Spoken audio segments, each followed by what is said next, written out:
Buenas noches, ¿qué tal? Bienvenidos, señoras y señores, en este jueves del mes de marzo. Nos vamos acercando ya a la primavera, a la Semana Santa y a las elecciones del mes de mayo, que es algo que va a florecer inevitablemente allá para finales del mes de mayo. Y eso se nota.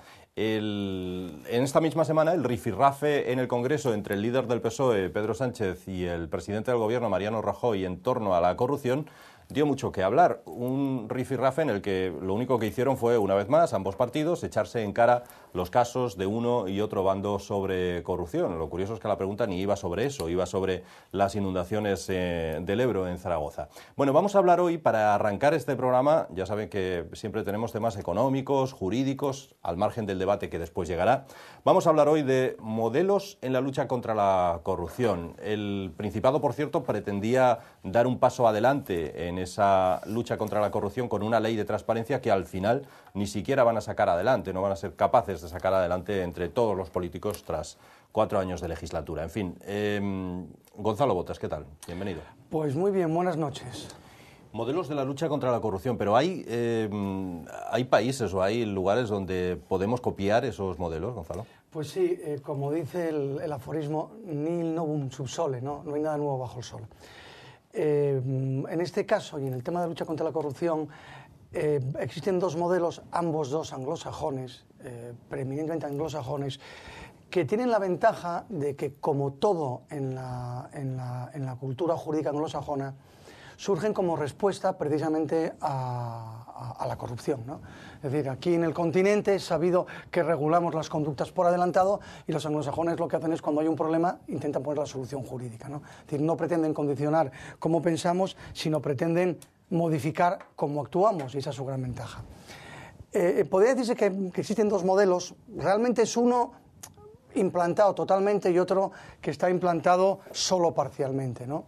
Y de los que en España, de forma parcial, tenemos digámoslo así, ciertos ensayos que no han llegado a cuajar de forma formal, como fueron el Código Livencio o últimamente el Código Conte, ¿no? Esta norma de buenas prácticas para las empresas bursátiles que elaboró Manuel Conte cuando se fue de la CNMV. Pues bien, esta especie de digresión que no dice nada y que parece que aparenta saber mucho del tema, es que el tema es muy sencillo, ¿no? Al final, en Estados Unidos, la lucha contra la corrupción comienza en el ámbito privado tras el crack del 29, con normas que regulan la información que tiene que estar disponible para la gente que va a adquirir acciones en el mercado de valores, y se perfecciona, digámoslo así, o sigue avanzando pues a raíz del escándalo Watergate y últimamente a raíz del escándalo Enron, ¿no? O sea, son como los tres hitos, ¿no? En un primer lugar, se regulan normas de transparencia, si se quieren muy básicas o muy incipientes, en las que regulaban la información necesaria para que un inversor sepa lo que pasa dentro de una empresa, y que son normas que se pueden traspapelar, ya parezco incluso del PSOE cuando me equivoco de las palabras, ¿no? Son normas que se pueden traspolar sin ningún tipo de problemas hacia la lucha contra la corrupción, porque al fin y al cabo transparencia, eso de lo que tú hablabas, la transparencia es la base para evitar la corrupción. Cuando la gente sabe lo que pasa, es más difícil llevar a cabo conductas corruptas u ocultas, es decir, es más difícil cometer delitos sin que nadie se entere, porque la corrupción al final es eso, es que se cometan delitos y no se ponga fin o coto a los delitos. Pues ya digo, el modelo es un modelo que hace recaer el peso de la lucha contra la corrupción en el propio agente corruptor, lo cual puede parecer curioso, ¿no? Y es un modelo que en España se está adoptando a través del compliance officer o del prevencionista jurídico. ¿Y qué es eso? Pues eso es un sistema que se obliga a imponer a las empresas. Hay que señalar que nuestras grandes empresas ya lo tienen, porque en el momento en que operan en el extranjero, y esto está ya extendido en el extranjero, están obligadas a tener un compliance officer, es decir, un protocolo de buenas prácticas, un código ético, un proceso de control interno de la toma de decisiones, de los flujos económicos, de todo eso, ¿no? En España ya existe esa figura, tanto para la prevención de riesgos laborales como para la prevención del blanqueo de capitales, que son, sobre todo la prevención del blanqueo de capitales, es un pie importante dentro de lo que es la corrupción. Pero ya digo, ¿qué ocurre, no? En Estados Unidos, cuando el escándalo Watergate, una conclusión tangencial o una información tangencial que ellos obtienen y les preocupa mucho es que cuando todos esos directivos de esas empresas que estaban implicadas en ese escándalo pasan a declarar ante los relatores especiales, ellos empiezan a detectar que entre las malas prácticas que confesaban era la corrupción de gobiernos extranjeros. Es decir, esas grandes empresas, lo que reconocen los directivos es que habían untado a los gobiernos de medio mundo para colocar sus productos, para vender sus cosas allí. Y Estados Unidos, que es ágil a la hora de prever o de reprender el delito dentro de su propio territorio, le preocupa mucho la imagen que transmiten al resto del mundo, en tanto son el principal agente comercial mundial, de que sus empresas son corruptas y corrompen, ¿no? Entonces ellos, en ese momento, promueven una ley antiprácticas de corrupción frente a gobiernos o empresas extranjeras para las propias empresas nacionales. Y eso es el primer paso. Ahí establecen esa obligación de identificar actividades en cuyo ámbito puedan ser cometidos los delitos que deben ser prevenidos. Es decir, establecer un código dentro de la empresa en el que figuren de forma explícita esa identificación de actividades de riesgo, establecer protocolos o procedimientos que concreten el proceso de formación de la voluntad de la empresa, es decir, cómo yo comercio, cómo yo no comercio, que quede por escrito registrado. ¿Para qué? Para que cuando se desvíe la voluntad de la empresa hacia una práctica corrupta se pueda detectar rápidamente, porque sea poco más o menos que colocar una plantilla, ¿no? Colocamos una plantilla y sabemos dónde se produce la quiebra. Modelos de gestión de los recursos de los recursos financieros adecuados para impedir la comisión de delitos. Hablaba antes de que el blanqueo de capitales es una de las patas, ¿no? La principal pata de la corrupción. Si tú haces un control financiero férreo dentro de la empresa y claro, sobre todo claro, la cuestión aquí es que es un modelo claro, va a ser muy complicado que saques el dinero por una vía ilegal, porque el dinero con el que se soborna es ilegal, nadie asienta en su contabilidad los sobornos. Bueno, miento, porque parece ser que en España, que en eso somos más avanzados que nadie, había una cuenta en el Ayuntamiento de Cudillero hace mucho tiempo, que la que conocí por motivos profesionales, en la que sin ningún tipo de concepto de tributo o tasa, las empresas ingresaban dinero. Si alguien me puede explicar que eso es dinero A, me lo tendré que creer, pero solo es A porque está en una cuenta, porque no, si no responde a un concepto tributario, a un concepto, a una tasa o a un precio público, y no respondía a eso, nadie pudo explicarlo, evidentemente ese dinero es un dinero corrupto, ¿no? Pues bien, ya digo, un control financiero efectivo dentro de la empresa. Luego, una información, una obligación de informar de riesgos e incumplimientos a un organismo independiente dentro de la empresa al que se le encarga supervisar todo esto. Lo mismo, y vale el ejemplo conocido por todos, que hay unos prevencionistas de riesgos laborales, aquí se establece en esos sistemas un prevencionista de riesgos penales, que tiene que identificar los riesgos, las situaciones en las que se contrata o no se contrata, y se pueden generar, se pueden cometer delitos en general, muchos de ellos tienen que ver con la corrupción, y luego un sistema disciplinario que los sancione. Y luego además los norteamericanos, con esa mentalidad puritana, incluyen el canal ético, que definitivamente se acaba implantando todo el mundo, que es un sistema a través del cual los empleados pueden denunciar, incluso de forma anónima, los incumplimientos de sus jefes o de sus subordinados o de sus compañeros. Si alguien ve que en su empresa alguien está sobornando, por ejemplo, a un proveedor de otra empresa para darle contratos a cambio de dinero, que tú puedas denunciarlo a la empresa sin correr ningún riesgo. Bien, ese sistema, quizás enunciado un poco de forma un tanto atropellada ahora mismo, es un sistema que en Estados Unidos se establece a raíz precisamente del escándalo Watergate para evitar la corrupción hacia países terceros, y que luego en Inglaterra se adopta tiempo después cuando el escándalo Lockheed, ¿no? Aquella empresa norteamericana una empresa aeroespacial norteamericana que para colocar en Europa sus productos, sus aviones, fue con el Hércules, yo creo, y con otro caza, sobornaba a los gobiernos para hacerlo. Inglaterra, que formó parte activa de ello, con ese escándalo Lockheed, se ve obligado a adoptar estas mismas prácticas y dicta lo que es el Anti-Bribery Act, es decir, una ley antisoborno, ¿no? Estableciendo estos mismos controles previos y estableciendo unas sanciones muy duras y tipificando formas delictivas hasta ese momento desconocidas. Pero digo, la importancia es los controles previos y la relevancia que se le quiere dar al control previo. Este es el sistema que nace así y que en Estados Unidos lo termina perfeccionando en función del escándalo Enron. Lo que hacen es que para evitar tener que llegar a aplicar esa norma para sancionar una conducta, lo que ellos promueven es que no solo sea una forma de atenuar o de prevenir el delito, sino que sea un requisito sine qua non para determinadas empresas. Ellos lo extienden con una norma que dictan después del escándalo Enron y obligan a todas las empresas cotizadas, y luego lo han ido extendiendo en otros sectores, a adoptar esos protocolos, a publicar esos protocolos, ya que sea información accesible absolutamente a todos los inversionistas, como nos diría luego en la tertulia Diego, ¿no? ¿Tú qué logras con esto? Tú estableces ese sistema que es optativo para las empresas y que te garantiza una transparencia, pero si tú lo haces obligatorio para las empresas, lo que ya estás logrando que por delante quien tenga que llevar a cabo una conducta corrupta tenga que esmerarse mucho más. ¿Por qué? Porque si al final tú tienes, como dicen los consultores, un flujograma, es decir, un diagrama bastante claro de quién toma la decisión en qué ámbito, ante quién reporta la decisión en qué ámbito, cualquiera que invierta y que acceda a esa información va a poder saber si se produce una quiebra, dónde se produce esa quiebra. Si junto a eso tú estableces una obligación a las empresas de información veraz, dices quién da esa información, quién verifica esa información, quién es tu auditor, qué labores tiene tu auditor, y publicas toda la información financiera relevante, al final estás evitando que haya zonas oscuras dentro de las empresas desde las que se pueda cometer delitos. Si tú además das un paso al frente que sería deseable, y que por ejemplo en las instituciones europeas y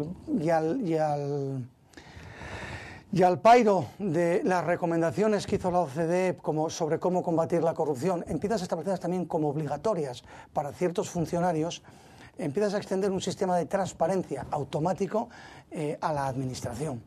Claro, ¿de qué se trata esto? La corrupción tiene dos pies, son evidentes. Uno es el corruptor, es decir, el que pone el dinero, que es la empresa, simplificando, y otro es el que se corrompe, que es el funcionario. Si tú a la hora de regular la toma de decisiones de los funcionarios estableces mecanismos de transparencia mucho más extensos que los que tienes ahora y reales, es decir, no solamente formales, porque aquí lo de la ley de transparencia es muy bonito, pero yo siempre hago un reto. El que hable de que la administración pública española es transparente, que se meta en la página de la Junta General del Principado y trate de encontrar una ley concreta. Si al cabo de 3 horas no desistió de encontrar, salvo las importantes que están accesibles, ¿no? Una normativa concreta, no desistió de ello, es que es un héroe. Porque es prácticamente imposible, cuando tú quieres dar marcha atrás en la página, te remite a otra, tienes que volver a empezar. Es decir, está hecho precisamente para que la información no sea accesible. Tienes que tener una obligación de tener información accesible, tienes que tener un organismo independiente, que sea quien controle y determine si tú has cumplido esa obligación, porque lo que no podemos es decir que en ese autocontrol lo voy a hacer yo mismo, ¿no? Es decir, que sea la propia comisión, una propia subcomisión del Parlamento la que decida si las cosas están bien hechas o mal hechas. Eso no vale, porque es poner a la zorra al cargo del gallinero, ¿no? Entonces, parece que no es lo adecuado. Lo adecuado es organismos independientes que controlen esa transparencia, organismos independientes que controlen esos protocolos de actuación, que los revisen y que formen a quien tienen que tomarlos.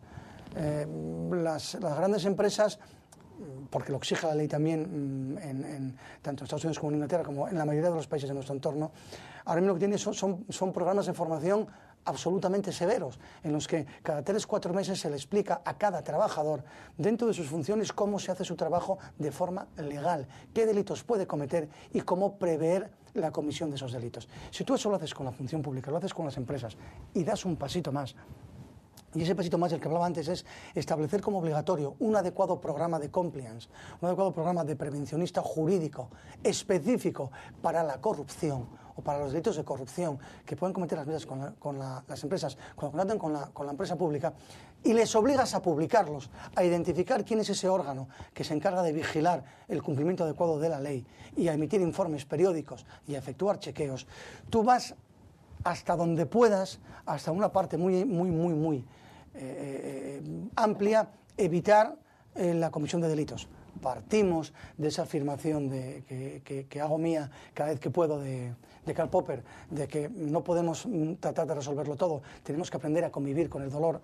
Partiendo de ello, sabemos que nunca va a ser perfecto un sistema de prevención del delito o de evitación del delito, pero si reducimos las posibilidades de comisión de delitos a unos espacios muy pequeños, va a ser muy fácil, por un lado, investigarlos, porque no va a ser tan amplio como ahora, y va a ser muy fácil también, por otro lado, evitar la gran mayoría del delito.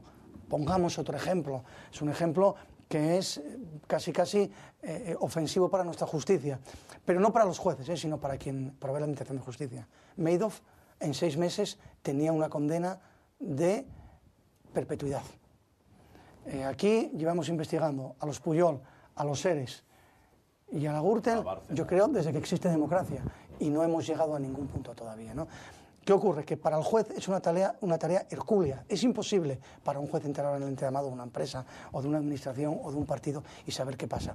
Si establecemos obligaciones formales muy severas, podemos condenar por el mero incumplimiento de esa obligación formal y de su consecuencia. Sabemos que se han pagado sobornos, pero no sabemos cómo se han pagado. Si establecemos un funcionamiento muy estricto para que no se paguen sobornos, el responsable de que no se cumpla ese funcionamiento es el responsable que se haya pagado el soborno. Todo lo demás ya no me importa. Voy a poder condenar a la persona que era responsable aunque no haya participado. Le voy a desplazar a él la carga de probar eso. Es un sistema que choca con nuestro sistema penal en muchas ocasiones de presunción de inocencia y que tenemos un derecho penal que es un derecho penal de hechos y no de personas. Es decir, no se sancionan las personas sino las conductas. Supondría cambios importantes en nuestro sistema jurídico penal, pero cambios que hoy en día son necesarios porque una economía global nos obliga a ello. Como digo, las grandes empresas cuando van a vender a Estados Unidos, a Inglaterra o a Francia les exigen unos programas de prevención penal muy severos. Por lo tanto, las grandes empresas ya los tienen implantados y podemos ocuparnos y podemos copiar de esas grandes empresas para seguir un modelo parecido. Y ya digo, tenemos una herramienta que es el informe Conte, que establece todo esto para las empresas cotizadas, que sería muy bueno empezar no como una recomendación, sino como una obligación para las sociedades cotizadas. Todo eso se resuelve, y estamos ya fuera de tiempo, Gonzalo, con mayor voluntad política, porque si no la hay, todo esto que nos has contado evidentemente, no lleva pero es que la reforma está en marcha por parte del Partido Popular, es una reforma del artículo 31 bis del Código Penal, pero solo vale para atenuar o para incluso en ocasiones llegar a eximir la responsabilidad penal de la empresa. Pero se trata de que demos un paso adelante y utilicemos esta reforma no para la represión del delito, sino para la prevención del delito. Si lo establecemos como obligatorio, en cualquier caso, lo que vamos a hacer es prevenir muchos delitos. De acuerdo que es una carga más, pero la prevención de riesgos laborales también ha logrado reducir los accidentes laborales de una forma importante. Me ponía un ejemplo hoy, esta mañana, un amigo, el tema DuPont, ¿no? Que es ejemplo de prevención de riesgos laborales que también vale para esto, ¿no? 1.300 días, 13.000 no sé cuántos días sin un accidente. Es que llegan hasta el extremo de prohibirte bajar unas escaleras sin agarrarte a la barandilla. Y te sancionan si te ven bajando las escaleras sin sujetarte a la barandilla o bajando corriendo. Por lo tanto, al final, si a la empresa le interesa evitar ese riesgo, la empresa lo va a implantar. Si a la empresa, para contratar con la administración, le obligamos a hacer eso, la empresa eso lo va a hacer. Y al empleado que no cumpla lo va a sancionar por la cuenta que le trae, porque va a tener un órgano independiente que se va a encargar de ello. Pero ya digo, tenemos la norma, vamos a promulgar una norma que va a entrar en vigor probablemente antes de las elecciones generales. Puñetas, aprovechemos esta norma para constituir una obligación jurídica de las empresas y de esa forma combatiremos de una forma decidida y efectiva la comisión de delitos de corrupción, básicamente a través de obligaciones formales que implican indirectamente una transparencia que de otra forma sería imposible. No se trata de obligar a ser transparente, se trata de poner los medios para que las empresas tengan que ser transparentes. Yo creo que es un paso distinto, ¿no? Bueno, pues nos quedamos sin tiempo con un tema que sin duda es interesante, pero que además seguiremos hablando de él seguramente en próximos programas, no cabe la menor duda, hoy mismo incluso en nuestro debate que comienza a continuación, después de esta pausa.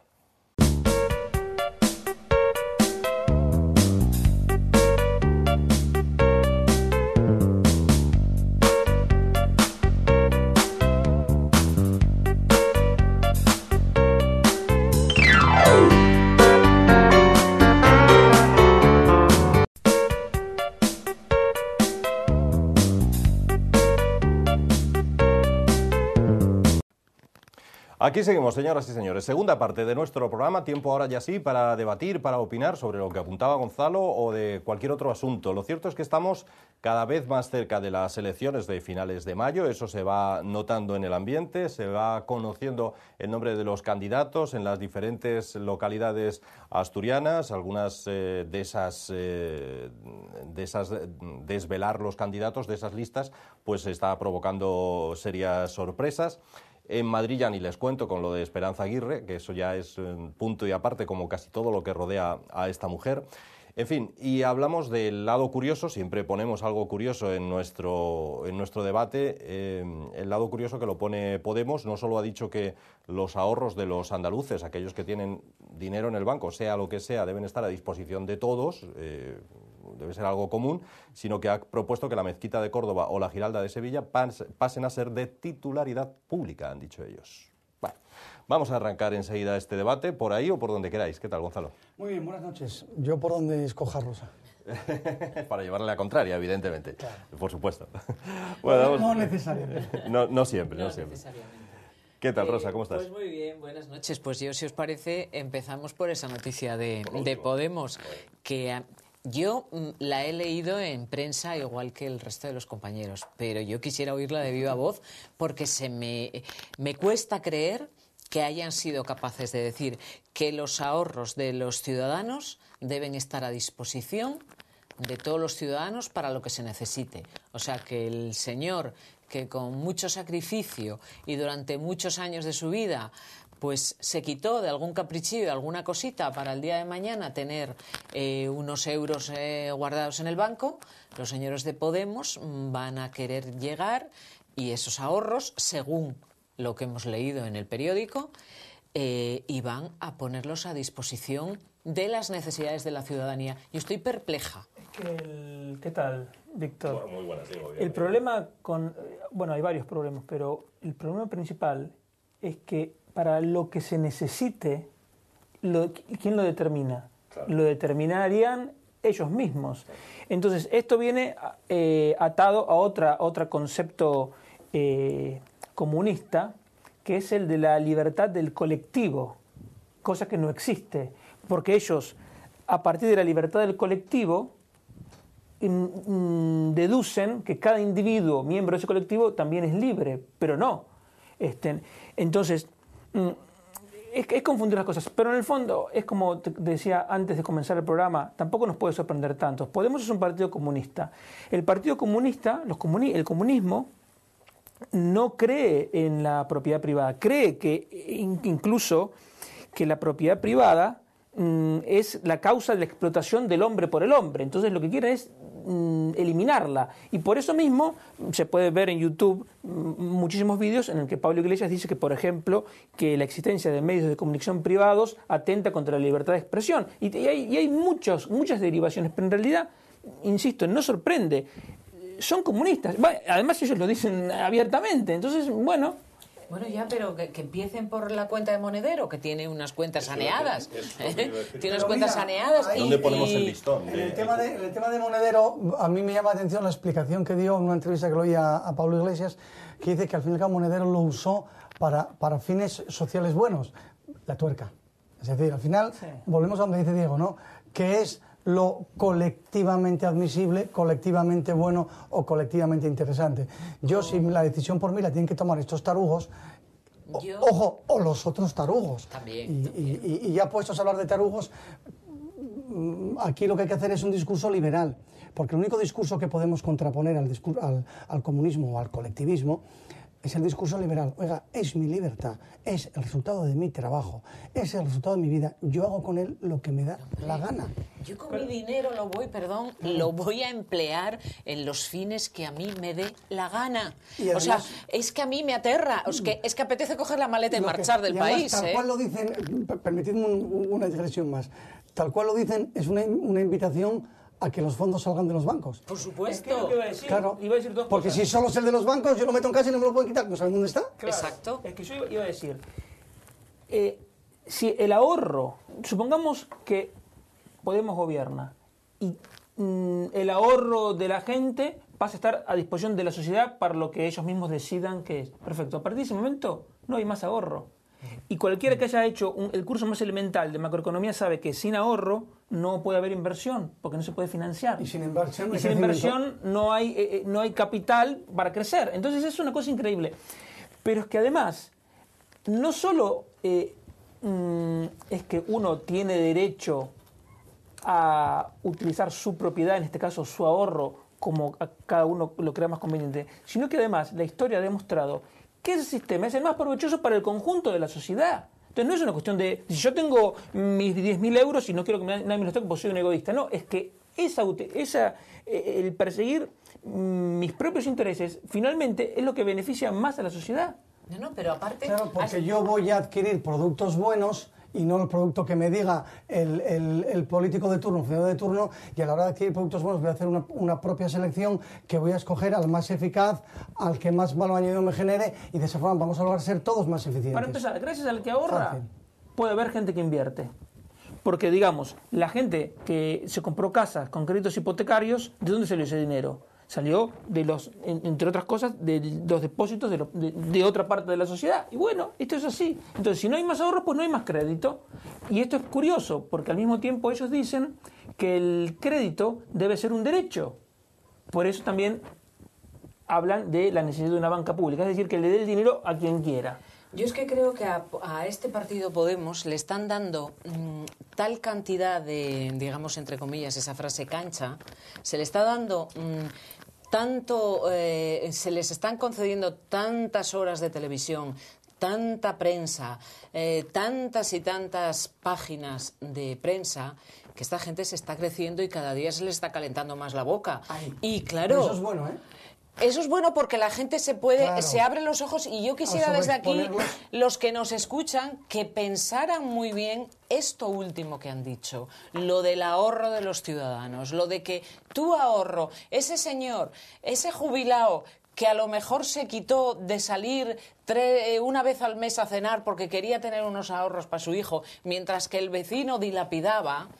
Y ahora se va a ver, pues suena así a ejemplo... Como lo de la cigarra y los Exactamente. Y entonces ahora se podría encontrar con que estos señores decidieran que aquello que tanto trabajo le costó poquito a poco tener, lo repartan entre aquellos que dilapidaron lo que tenían. Es una tarea muy difícil, porque no sé si el otro día se enteraron de ese periodista de la SER que dio una información sobre el programa económico de Podemos, y en el mismo programa llamó por teléfono Monedero diciendo que había que ser honesto y que no podía ese periodista dar informaciones falsas. Y el periodista le dice en antena, pero Juan Carlos, si yo hablé contigo el sábado, es lo que estuvimos hablando nosotros. Dice, no, nosotros... Entonces, todo lo que digan, lo que se diga que no les conviene, ellos van a decir o que se le dijo a título personal, o que no es parte del programa, o que es una confusión, o incluso que es una mentira, a pesar de que no lo era. Entonces es muy difícil esa tarea, pero en definitiva, yo siempre digo,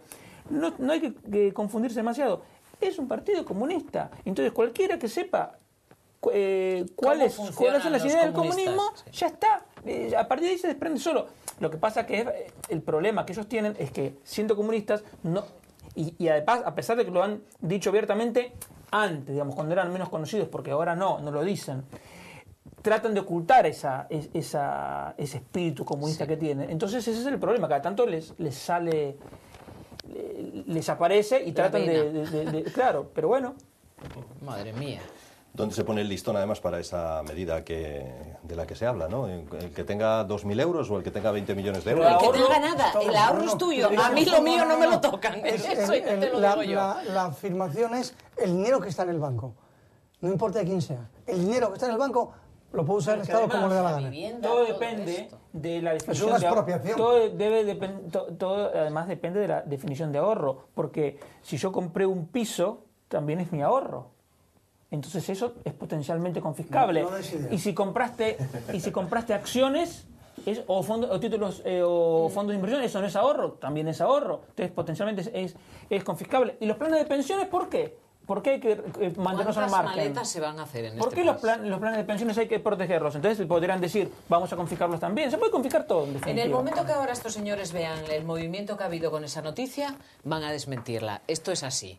Permanentemente es lo que están haciendo. Como La cuando aquello de desmentida. la Semana Santa, que había que hacer un referéndum El para ver comunismo, si se hacía hay la que Semana tener claro, Santa. el comunismo no admite grados. Es como el embarazo. Uno está embarazado o no está embarazada. La mujer es así. No No está se puede estar medianamente medio. Y esto es lo mismo. ¿Se es comunista o no se es comunista? Y ya está. Bueno. No hay más, No sé más vuelta. si Diego va a ir como ideólogo del programa político de Podemos, pero está aportando muchas ideas. Bueno, señores, hablamos de otras cosas. Claro, uno ve lo de Esperanza Aguirre y la que se ha liado en Madrid con todo esto, y también no te extraña que al final la gente se tira al monte, y el monte es Podemos en este caso, ¿no? Gonzalo. No, fíjate, yo creo que no. Vamos a ver, lo que no hay que confundir son las luchas internas de un partido con la gestión de un político. Yo al político le voto en función de su gestión y en función de los resultados de su gestión. En Madrid, ese tema es bastante claro. Que se achaque a un político que está dentro de un partido que su sistema de elección o que todo que alrededor de ello no es democrático, para mí, no tiene mucho sentido. ¿Por qué? Por lo que decía antes. Es que las reglas del partido son las que son. Y el partido designa a quien designa. Entonces, si yo quiero ser candidato del PP, tengo que esperar a que alguien me designe. No hay más. Y a los ciudadanos les quema y les De lleva... acuerdo, pero eso no es responsabilidad de Esperanza Aguirre. Es decir, aquí estamos enfocando al candidato como tal. A quien habría que castigar sería el partido. Hay una forma muy fácil de castigar un partido. Le puedes votar y no te afilies. Va a empezar a bajar las cuotas. Puedes exigir que se reduzcan las subvenciones a los partidos políticos, que ya lo han hecho hace unos años, cuando llegó el PP. Es decir, toca al partido, pero uno está dentro de la organización que está y además tiene que estar dentro.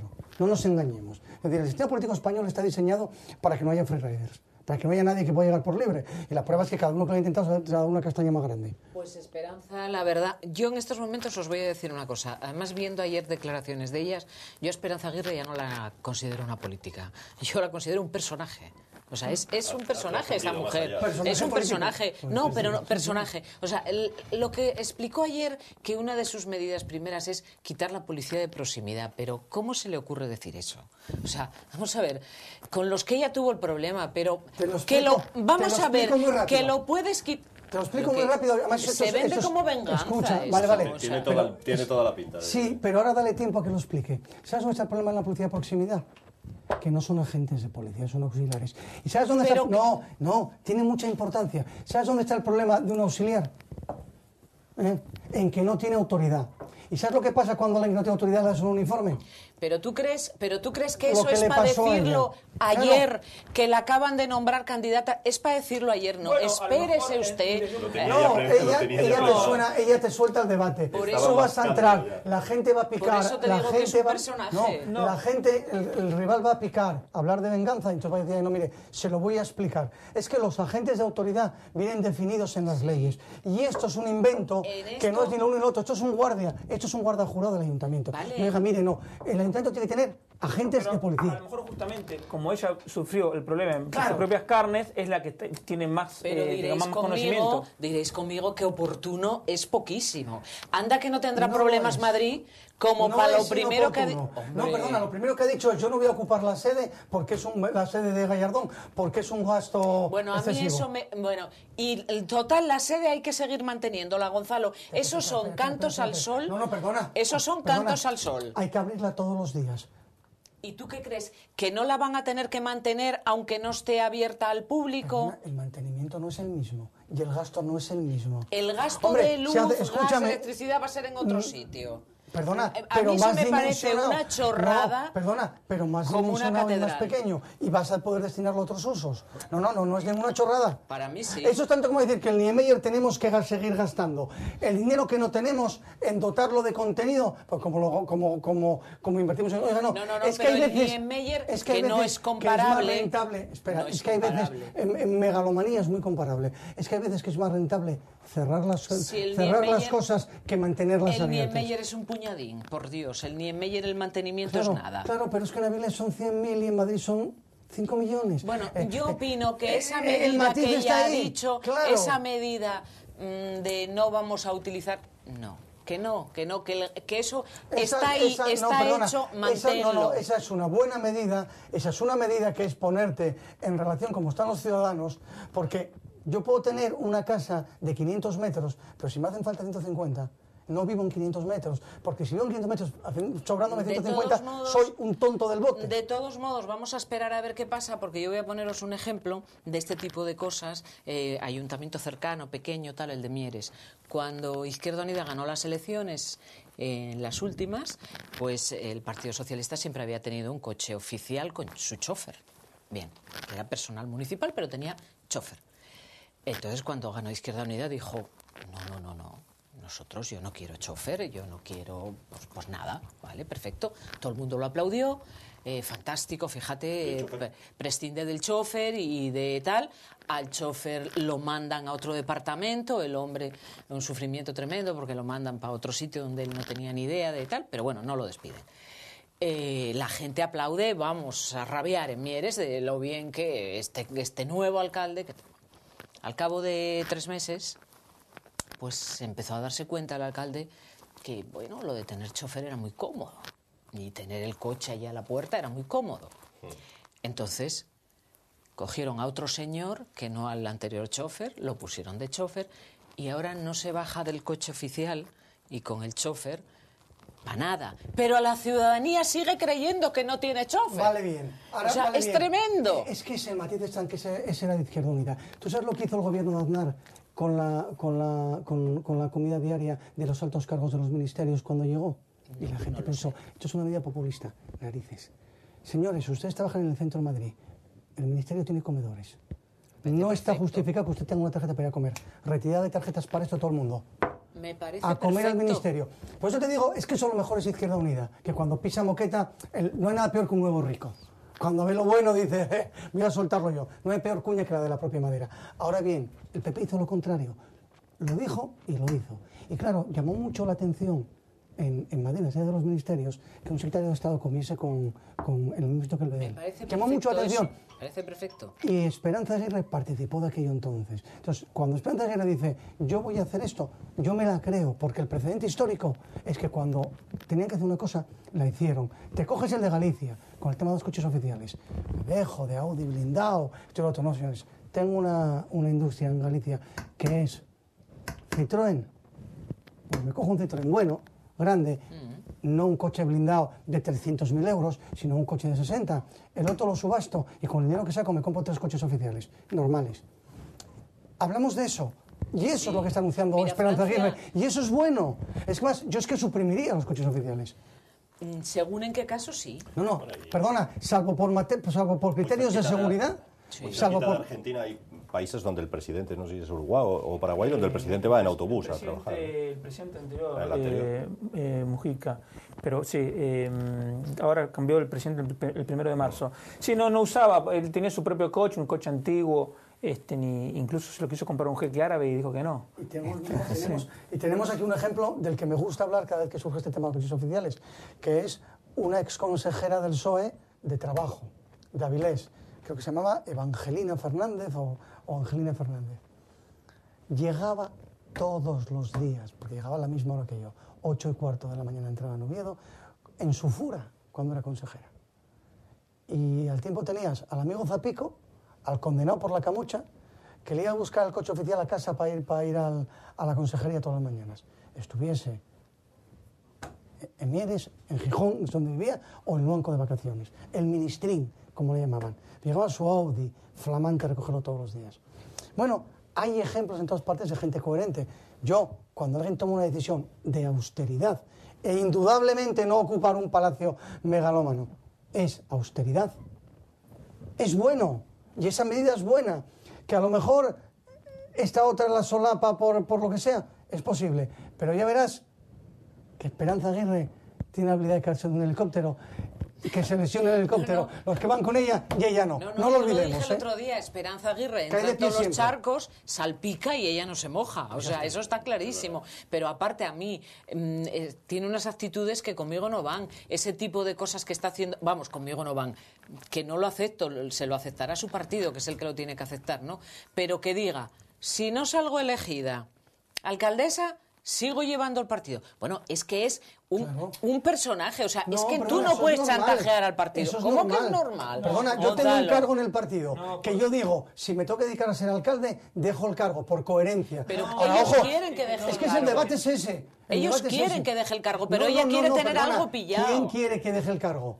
El partido. No, El ¿cómo que el partido? No, el Rajoy partido. y Cospe y Y Soraya. ellos no son partido. No, pero el partido son los afiliados también, que son los que la eligieron. Bueno, ya, pero los pero dirigentes los que del mandan partido, son- los dirigentes del los partido son los que... afiliados no pueden decir. Hombre, Repito, no, perdona, los que escogen al presidente son los afiliados.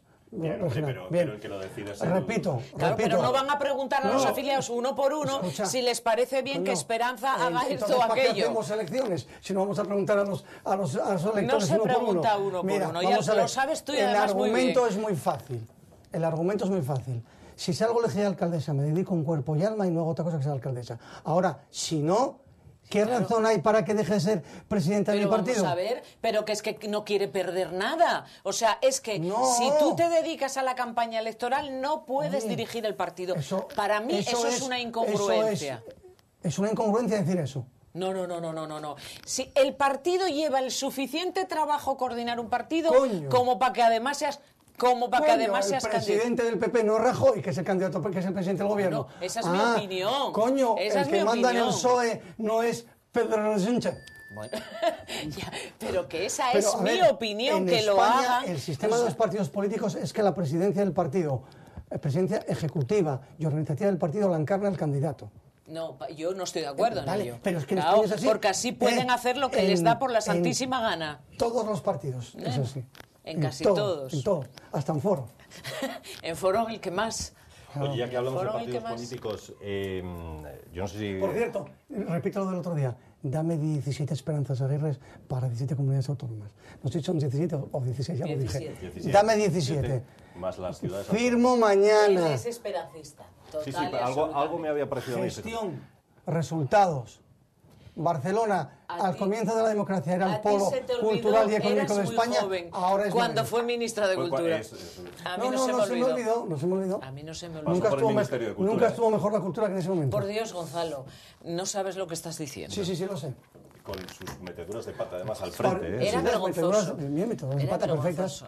Como tú y yo Fue tenemos un vergonzoso. concepto distinto de la cultura y de cómo se debe financiar la cultura, pues evidentemente no nos vamos a poner de acuerdo. A ver, Gonzalo, ¿has visto ya los carteles de Caunedo por Oviedo o no? Sí, te iba a Hemos dado de decir... plazo una parece semana, él, pero no. sí. parece. Sí, Yo ayer vi no uno solo todavía. los carteles, sino hasta la furgoneta retro.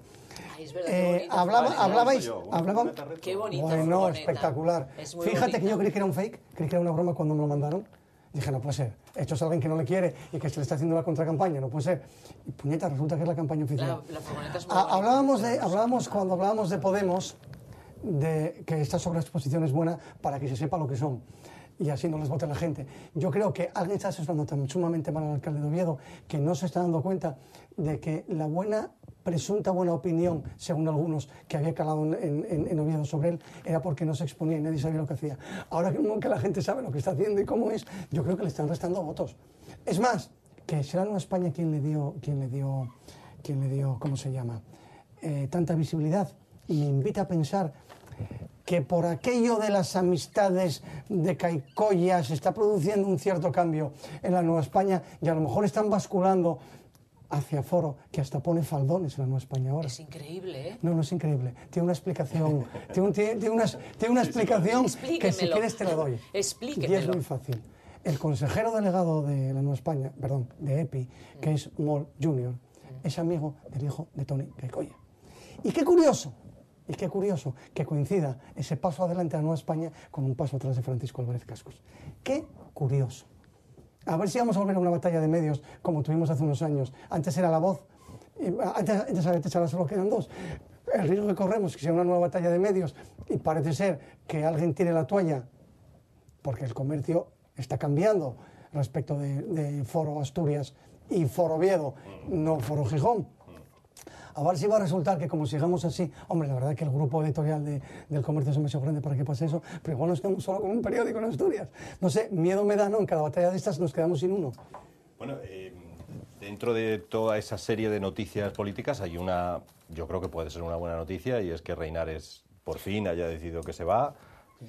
Bueno, aunque va a apurar hasta el último instante, hasta el último minuto de partido, porque... Seguro, son nóminas, no podemos negarlo. El último hombre de Gabino. Es simbólico. En el ayuntamiento. En el ayuntamiento. Bueno, queda alguno más, ¿eh? Bueno. Queda alguno más, pero bueno. Pero en la sombra, quizás. No tan en la sombra. Lo que yo no quería dejar de mencionar es el tema del 11M, que es una situación, un caso que la sociedad española debería analizar para autocomprenderse. ¿Cómo es posible que un atentado en el que murieron 192 personas y hubo 1.500 heridos y mutilados no haya siquiera sido mencionado en ninguna de las 3 portadas de los periódicos nacionales más importantes, ni en El Mundo, ni en El País, ni en el ABC? ¿Cómo es posible que ocurra eso y que la sociedad acepte dócilmente la explicación oficial de que fue un atentado yihadista cuando hay todavía muchas cosas que no se saben? Y sí hay cosas que se saben, como por ejemplo, hay gente que el 11 de marzo, hace 11 años, difundió información falsa. Iñaki Gabilondo dijo en la radio que 3 fuentes de la lucha antiterrorista le habían dicho cosas que se demostraron que no eran verdad. ¿Quién fue el que dijo eso? ¿Por qué no se ha dado una explicación de por qué a las 48 horas del atentado se mandó a lavar con acetona y desguazar los vagones, que eran la principal prueba para poder hacer cualquier eventual posterior investigación? Y muchas cosas más. Y la dirigencia política, que sí tiene motivos para olvidar porque tuvo un comportamiento abyecto en unas circunstancias dramáticas, te debería hacer una autocrítica y un pedido de perdón, porque no puede ser que 11 años después la sociedad haya olvidado por completo que Rubalcaba violó la jornada de reflexión y que se olvide que la dirigencia del Partido Socialista utilizó, y de la izquierda en general, utilizaron partidistamente un acto dramático. Y entonces pasan 11 años y parece como que aquí no ha pasado nada. Y en los periódicos ni siquiera se menciona. Y es más lamentable cuando todavía estamos pagando las consecuencias de ese atentado. Porque sin ese atentado, ateniéndonos a lo que decían las encuestas del momento, Zapatero no hubiera ganado jamás las elecciones. Y fue por darle el gobierno a una persona inepta y sin experiencia, que ni siquiera los socialistas pensaban que estaba preparado para gobernar. Al dársele la posibilidad de gobernar, tuvimos la aplicación de políticas económicas irresponsables que condujeron de manera directa en un 90% a la crisis que todavía estamos padeciendo. Es decir, si se hubieran seguido políticas económicas normales, en el 2009 hubiéramos tenido un poco de crisis como hubo en todos los países avanzados. Pero ¿por qué en España duró 7 años la crisis? Por unas políticas irresponsables que se aplicaron desde el poder. Y todo eso es consecuencia del 11M. Entonces, yo no digo fue uno, fue otro. Yo simplemente, a mí lo que me llama la atención es que 11 años después, la sociedad española se olvide, como que aquí no pasó nada y hablemos de otra cosa. Y en el diario El País ponen en portada el 11M un artículo que habla de la nómina que cobraba Franco antes de ser dictador. Es una cosa realmente de vergüenza ajena.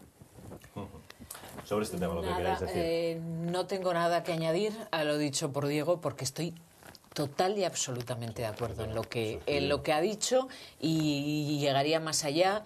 Yo es un tema que he pensado muchísimo en él.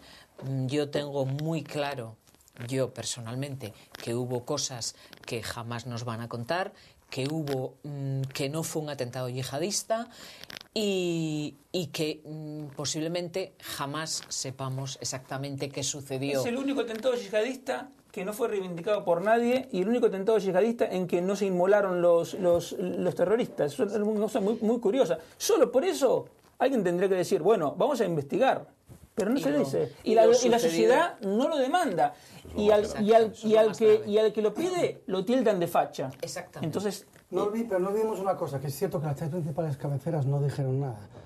Pero La Razón, por ejemplo, sí hizo referencia a ello al hablar de la amenaza terrorista, que es lo que se trataba de hablar. Google tenía el símbolo de una esquela, ¿no? Exactamente. El crespón negro. Pues lo que digo, es decir, los tres grandes no, pero tenemos en la razón Hombre, no que lo tituló el Estado sí, Islámico, no, eleva la amenaza a España en el Pero no, 11. no sorprende de Google, porque es una empresa americana, entonces en su mente es imposible de comprender, es imposible de admitir que eso se pasara por alto. Como también en Estados Unidos o en Inglaterra, es imposible de siquiera comenzar a comprender lo que pasó el 11M. ¿Alguien se imagina si el 11 de septiembre en Estados Unidos el Partido Demócrata hubiera rodeado a las sedes del Partido Republicano? ¿O alguien se imagina si en Inglaterra, después del atentado del 7 de julio en el metro de Londres, el Partido Conservador hubiera rodeado la sede del Partido Laborista? No, y aquí pasó. Y sin embargo, se quiere pasar la hoja y dice, aquí no pasó nada. Incluso se dan el lujo de decir, Rubalcaba, de decir que el 11 de marzo, en aquella jornada, como que se sobrellevó con estoicismo y sin agredir a nadie y sin islamofobia y sin nada. Es una cosa realmente increíble. Y repito, de esos dirigentes que aprovecharon políticamente el acto más dramático, no me sorprende. Pero me sorprende y me preocupa la pasividad de la sociedad. Sí, a lo único que dieron difusión fue a la disputa que hay entre las asociaciones, No, y sobre todo también... que es también muy lamentable que los partidos de izquierdas van con una asociación, Sí. los otros van con otra asociación. Es tremendo esto. Yo, Vamos no a puedo ver. estar más de acuerdo con lo dicho. Sí, pero yo también creo que es decir, no hay que juzgar a la sociedad. La sociedad, es decir, los españoles en este caso, que no la prensa. Yo, por lo que veo, la gente que yo conozco en mi entorno, todo el mundo lo tenía muy presente. Pero además hay también una cierta necesidad de pasar página, ¿vale? Precisamente por lo que vino después, es decir, precisamente por los 8 años de ZP, precisamente por lo que significó, precisamente por no enquistarse en eso. Pero es que precisamente por eso es que no hay que pasar página. Claro. No, Porque sí, miren lo que pasó. No, claro, pero... Porque si uno se olvida, Sí. uno dice, ¿por qué no puede volver a pasar? No, claro, eso es así, pero la necesidad del subconsciente de la gente en muchas ocasiones es precisamente no volver a pensar en ello para que no vuelva a pasar. Es decir, es la táctica del avestruz, equivocada, pero es una forma de afrontarlo también. O sea, no es la adecuada, pero es una forma de afrontarlo. Es decir, ¿por qué no nos preguntamos todos los días que la sentencia que se dictó sobre el 11M dice que no se sabe quién fue el inductor del atentado? ¿Quién lo instigó y quién lo planificó? Eso es decir, eso es un non-licet, eso está prohibido en derecho. El juez tenía la obligación de en ese momento efectuar una pieza separada y devolver al instructor esa parte y seguir investigando esa parte. Es que lo prevé la ley. Bueno. Eso no le importa a nadie.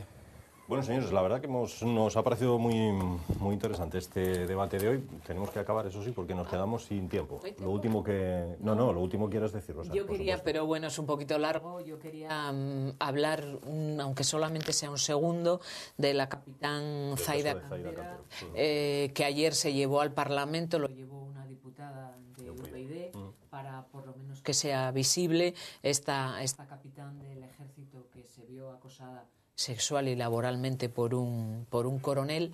Coloca un poco el micro, Rosa, que está golpeando con el collar. Viene Rosa muy guapa, pero claro, entonces tiene sus inconvenientes. Perdona, como siempre. Y nos... Bueno, con compañeros así da gusto, ¿no? A ver, no sé si ya no vaya a decirnos que es acoso, por favor. No.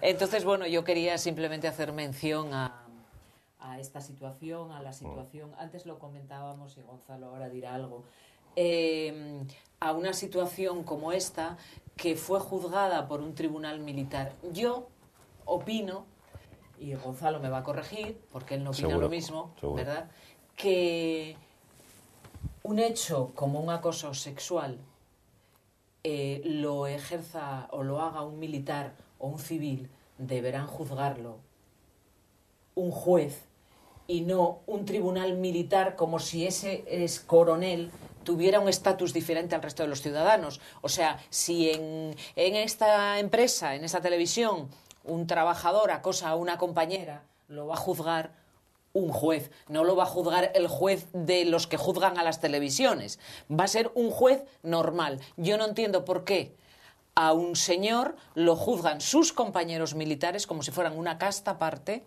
y luego sucede lo que sucede. Bueno, yo voy a acabar Os dejo que diciendo respondáis, pero 30 segundos, y por yo favor, lo único no que sé, quiero Gonzalo. acabar diciendo, haciendo un homenaje a esta capitana, a Zaida, porque su calvario empezó cuando condenaron al coronel, que además lo ascendieron, parece ser, después. Su calvario empezó ahí, cuando le dijeron vas a saber lo que es bueno, y a partir de ahí, en todos los destinos que ha tenido, ha sido un auténtico calvario, al punto que ha pedido el cese como militar. Me parece que todavía en este país que sigamos con este tipo de cosas, y no puedo seguir porque Victoria No, porque mira el estamos reloj, fuera de tiempo y temo quiero a Gonzalo ahora, quiero que Gonzalo le dé la razón al militar para que yo me cabree un poco más. No se va a dar mitad, te la voy a quitar a ti y a Zaira. Te voy a decir por qué. Porque lo bueno que tiene la justicia es que cuando se juzga, se juzga. A ese militar le cayeron algo más de 2 años, si no me equivoco. 2 años y 10 meses. 2 años y 10 meses. ¿Sabes qué pena le hubiese caído por acoso en juzgado de lo penal? De 3 a 5 meses. Sí, pero hubiera ido a una cárcel donde están los demás españoles, Rosa, no a una cárcel no militar. hubiese ido a la cárcel. No habría ido a la cárcel, Rosa. No hubiese ido a la cárcel. 3 a 5 meses. No implica cumplimiento si no hay antecedentes. Bueno, eso Además, habría que ver cómo fue el tema del acoso. No, es que es igual. Vamos a Habría ver. que verlo. El acoso, artículo 184. El que solicitare favores de naturaleza sexual para sí o para un tercero en el ámbito de una relación laboral, docente o de prestación de servicios, continuado o habitual, y con tal comportamiento provocar a la víctima una situación objetiva y gravemente intimidatoria, hostil o humillante, será castigado como autor de acoso sexual con la pena de prisión de 3 a 5 meses o multa de 6 a 10 meses. Si el culpable de acoso sexual hubiera cometido el hecho prevaliéndose de su situación, de 5 a 7 meses o multa de 10 a 14 meses. A ver, no es un privilegio. ¿Y sabes a qué responde? A que su régimen disciplinario es mucho más severo que el nuestro y por lo tanto le sancionan más por la misma conducta. Es al revés. Hay justicia diferente. Los españoles tenemos justicias diferentes, una para unos y otra para otros. ¿Por qué los militares tienen su propia justicia? ¿Esto qué es? ¿Una democracia o qué es? 5 jurisdicciones. ¿Esto qué es? 5 jurisdicciones. En una democracia se juzgará a todo el mundo por igual. Jurisdicciones. Este es señor una penalización por ser militar, su sanción. Lo juzgaron no al revés. Personas que tenían un rango inferior a él. Imagínate lo que es eso 2 dentro años del y campo 10 militar. meses Viviendo... frente a 3 meses. No. Pero el señor a los 4 días estaba en la calle. No es un privilegio, es una mayor sanción. Total Estás equivocada. Que te juzguen. Pues a mí que no me den esos privilegios, porque salgo perdiendo. A mí que me den los otros, los de no pagar pena. El privilegio lo llevó Zaida, que encima, fíjate, es tremendo. Estamos hablando de ella y todavía estás diciéndonos que ese señor se vio perjudicado. Por un ser tipo militar. que tenía que estar en la calle. Yo no, la ley. Yo no, la ley. Cámbiala. Es el código penal vuestro. Este es vuestro código penal de la democracia que tanto os gusta. Este es el código penal de la democracia que tanto os gusta. Esa conducta con el código penal de Franco, mucho más sancionada. ¿Cómo no me va a gustar la democracia, Gonzalo? Vivo en ella y quiero seguir viviendo en ella. La democracia. Por cierto, has dicho que nos gusta la democracia. ¿Democracia o democracia popular? El código penal de la democracia que tanto os gusta. Código penal que tanto os gusta, digo. ¿A ti código qué te gustaba, penal. el anterior a la democracia? El código penal. Sí. No te quepa la menor duda. Como a todos los juristas de España que se parecen de tales. Como a todos los juristas de España, las penas se cumplían mucho más. No se habían inventado la pena famosa de multa que vale para que el que tenga pasta evite la responsabilidad penal. Eso antes no pasaba. Bueno. Bien. Como se decía esa frase con Franco, esto no pasaba. Con Franco, 100.000 personas en la cárcel, incluyendo presos políticos. La población penitenciaria, Esos muchos, ¿eh? La población penitenciaria se multiplicó por 10. De Franco ahora. Si quieres, seguimos hablando de derecho penal. No sabes tú más que yo, por lo tanto, ahí de derecho penal no voy a hablar porque no sé. Gonzalo, muchas gracias por estar aquí, igualmente muchas a Rosa, gracias. Diego y a ustedes, señoras y señores. Lo hemos pasado francamente bien en este debate, así que espero que les haya gustado a ustedes especialmente y si es así, pues volvemos la semana que viene con todos ustedes aquí en Teleasturias. Hasta la semana que viene.